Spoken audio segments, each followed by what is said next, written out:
विरोधात तेली समाजाने आंदोलन केले। जिल्हाधिकाऱ्यांना निवेदन देत तेली समाजाचं हे आंदोलन जरांगे बावनकुळेंवरील आरोप तथ्यहीन, जरांगेंचे आरोप जे आहेत ते तथ्यहीन असल्याचं तेली समाजाचं म्हणणं आहे।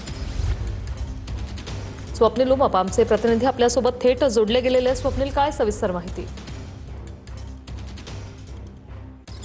नक्कीच वृषाली, आपण बघतोय मागील काही दिवसांपासून मराठा नेते मनोज जरांगे पाटील यांच्याकडनं महसूल मंत्री चंद्रशेखर बावनकुळे यांच्यावर टीका केली जात आहे आणि त्या विरोधात जर आता आपण पाहिलं तर महाराष्ट्र प्रांतिक तैलिक महासभेच्या वतीने अमरावती जिल्हाधिकाऱ्यांना निवेदन या ठिकाणी देण्यात आलेलं आहे। तर मनोज जरांगे पाटलांच्या वतीनं ज्या पद्धतीनं चंद्रशेखर बावनकुळेंवर वारंवार टीका केली जाते आणि त्या टीकेच्या निषेधार्थ जे आहे ते या ठिकाणी निवेदन देण्यात आलेलं आहे। आपण बघू शकतो अमरावती शहरातील संपूर्ण तैलिक महासंघाचे हे पदाधिकारी आहेत, तेली समाजाचे काही नेते देखील यामध्ये आहे आणि यांनी जिल्हाधिकाऱ्यांना जे आहे ते निवेदन दिलेलं आहे। या निवेदनामध्ये जर आपण पाहिलं तर अटक करण्याची मागणी जी आहे ती करण्यात आलेली आहे। वारंवार जरांगे पाटलांकडनं ज्या पद्धतीनं वक्तव्य हे संपूर्ण बावनकुळे विरोधात केले जाते त्या विरोधात जर आपण पाहिलं तर तैलिक महासंघ जे आहेत, महासभा जे आहे ते आता आक्रमक झालेले आहे। त्या ठिकाणी जर आपण पाहिलं तर जिल्हाधिकाऱ्यांना निवेदन देण्यात आलेलं आहे। कायदेशीर कारवाई जी आहे ती मनोज जरांगे पाटील यांच्यावर केली पाहिजे अशी मागणी जर आपण पाहिलं तर केली जात आहे। निवेदनात म्हटलं आहे की लोकशाहीमध्ये प्रत्येक व्यक्तीला आपले मत मांडण्याचा अधिकार आहे, मात्र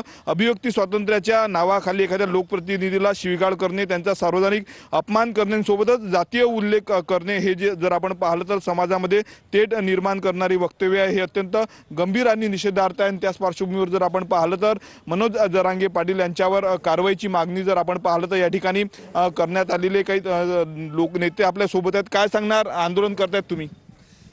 आम्ही हेच सांगतो की महाराष्ट्र प्रांतिक तैलिक महासभा अमरावती जिल्हा व यवतमाळ विभागीय आणि आमचे अध्यक्ष जे आहेत माजी खासदार रामदास जितळ यांच्या नेतृत्वाखाली आज आम्ही कलेक्टर साहेबांना निवेदन दिलं।